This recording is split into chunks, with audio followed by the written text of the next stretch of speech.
नमस्कार, जय गण्डी। फेरि पनि हामी उपस्थित भइसकेका छौँ है साथी। साँझको मौसम छ यो। हामी ड्युटीबाट आएर काम सकिसकेपछि आफ्नो छोटो फुर्सदको समयमा आफ्नो भिडियोहरू लिएर आउने गर्छौँ। हामीले यिनी भिडियोहरू विभिन्न चाहिने टिकटकमा, फेसबुकमा, युट्युबमा हामीले पोस्टहरू गर्छौँ। बेला र सन्दर्भ अनुसार चलेका विभिन्न कूटनीतिक कुराहरू र राजनीतिक बहसलाई हामीले यसको विषय बनाउँछौँ। हामीले यिनी भिडियोहरू राजनीतिक बहस भन्दा बाहिर थोरै मात्रै मोड्ने कोसिस गर्छौँ। नत्र भने हामी राजनीतिक बहस र चक्रभित्रै देशले के मागेको छ, आजको परिवर्तन कस्तो हो, युवाहरू किन पलायन भए, देशमा सुशासन किन हुन सकेन, देशमा भ्रष्टाचार जर्जर किन बन्यो, अन्याय र अत्याचारमा पिल्सिएका जनतालाई कसरी मुक्ति दिन सक्छ भन्ने बहस हामीले चर्काउने गर्छौँ। कालखण्ड समय मिलेअनुसार हामीले आफ्ना विचारहरू लिएर आउने गर्छौँ। तपाईँलाई कस्तो लाग्छ यो विचार? लाइक, कमेन्ट, सेयर गर्नुहोस्, फलो गर्नुहोस्। राइट। नेपाल र नेपाली, समृद्ध नेपाल, सुखी नेपाली यो नारा हो। भ्रष्टाचारको पेथितको अन्त्य गर्ने हाम्रो धारणा हो। तर देशले त्यस्तो पाउन सकेन। विभिन्न नेताहरू उत्पादन भए, उत्पत्ति भए, गणतन्त्र आयो, लोकतन्त्र आयो, जेन्जिङ आन्दोलन भयो, हरेक चिज देशले भयो। नेता उत्पादन देशले ठुला नेताहरू, बुद्धिजीवीहरू उत्पादन गर्यो। तर देशको अवस्था र जनताको, देशको व्यवस्था र जनताको अवस्था जहाँको त्यही रह्यो। आलु किसानको पीडा, उखु किसानको पीडा, धान, गहुँ, मकै, कोदो उत्पादन गर्ने किसानको पीडा जहाँको त्यही रह्यो। उत्पादन गरेको चिज बाटोमा फालेर, दुध बाटोमा पोखेर किसानहरूले आफ्नो चित्त बुझाउने समय आयो। यो किन भयो? अब अहिले चाडबाडको मौसम छ। अहिले तिहार हाम्रो पर्व चलिरहेको छ। हाम्रो तिहारमा विशेष चाहिँ मिठा भोजनहरू र फुलको प्रयोग बढी हुन्छ।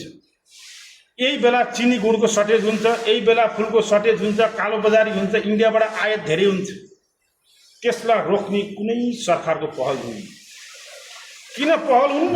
उताबाट आउँदाखेरि यता डलर आउँछ, आइसी पैसा यता खोल्टीमा आउँछ। नेता कर्मचारीको, भन्सारका कर्मचारी र मन्त्रालयका नेतादेखि लिएर मन्त्रीसम्मलाई सबैलाई पकेट भरिने उताबाट आउँछ। त्यो चुप लाएर बस्छ।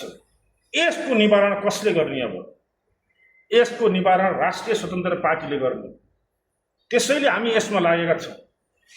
हामीले धेरै कुरा बुझेर लागेका छौँ। राष्ट्रिय स्वतन्त्र पार्टीका सभापति रविलामी छाने गृहमन्त्री हुँदाखेरि बोर्डरमा राम्रो सुशासन कायम भएको थियो। ठग, तस्कर र पैठारी रोकिएको थियो। निर्मूल भयो त हामी भन्दैनौँ, किन उहाँको एकल बहुमतको सरकार भएर 5 वर्ष हेर्न पाएको भए अवश्य निर्मूल पनि हुन्थ्यो होला। देशका किसानहरू प्रोत्साहन उहाँले गर्नुहुन्थ्यो र उहाँको नीतिमा आउँथ्यो होला र देश एउटा ठुलो चाहिँ आर्थिक चाहिँ उन्नतिको फर्कमा जान्थ्यो होला। तर त्यस्तो हुन सकेन। उहाँको सरकार अवलम्बनमा पर्यो। छोटो समयपछि उहाँले विश्राम लिनु पर्यो। यस्तै विभिन्न कारणहरूले गर्दाखेरि उहाँ अहिले भित्र हुनुहुन्छ। अगर पुरानै राजनीतिक पार्टीको झोला बोकेर उहाँहरूकै डोरीमा बाँधेर हिँडेको भए आज राष्ट्रिय स्वतन्त्र पार्टीका सभापति ठुलो महँगो गाडीमा चाहिँ हिँड्नुहुन्थ्यो होला। भिआइपी सुरक्षा अगाडि पछाडि लाइन लस्कर लाएर हिँड्नुहुन्थ्यो होला। तर उहाँले त्यसो गर्नु भएन। उहाँ भूमि मान्छेको आवाज बोकेर हिँड्ने व्यक्ति, म देश र जनताको लागि यिनी भडुवासित मिल्दिनँ, बरु म पद जाओस्, बरु मबाटै जेलमा जाने सुरुवात गरेर गरोस् भन्ने निचो निकालेर उहाँ जेलमा जानुभयो। अहिले पनि उही हुनुहुन्छ। जेनजीको सरकारले उहाँलाई केही न्याय देला भन्ने हामीले पनि सोचेका थियौँ। तर बालेन शाहले हाइज्याक गरेको सरकारले उहाँप्रति कठोर नीति ल्यायो। उहाँको बारेमा बोल्नै चाहेन। त्यसपछि हामी निराश र आक्रोश भयौँ। विभिन्न माध्यमबाट आफ्नो भनाइ व्यक्त गर्यौँ। तर यो ढिलो चाँडो सत्यको अवश्य विजय हुनेछ। बादल लागेपछि सूर्योदय अवश्य हुनेछ। अँध्यारोपछि उज्यालो अवश्य आउनेछ भन्ने हाम्रो मनमा छ र हामी धैर्य छौँ। उहाँ पनि धैर्य हुनुहुन्छ, भित्र अध्ययनमा हुनुहुन्छ। जब जुन दिन उहाँबाट जेलबाट निक्लिनुहुन्छ सफाई पाएर, त्यस दिन नेपाल आमूल परिवर्तनको सङ्घार गर्छ र ठाउँ ठाउँमा टिनी घन्टी बज्छ। घन्टी सानो स्वरले होइन, ठुलो स्वरले गुन्जिन्छ। त्यतिखेर भ्रष्टाचारीको निधराम हुन्छ, भ्रष्टाचारी भागाभाग हुन्छ।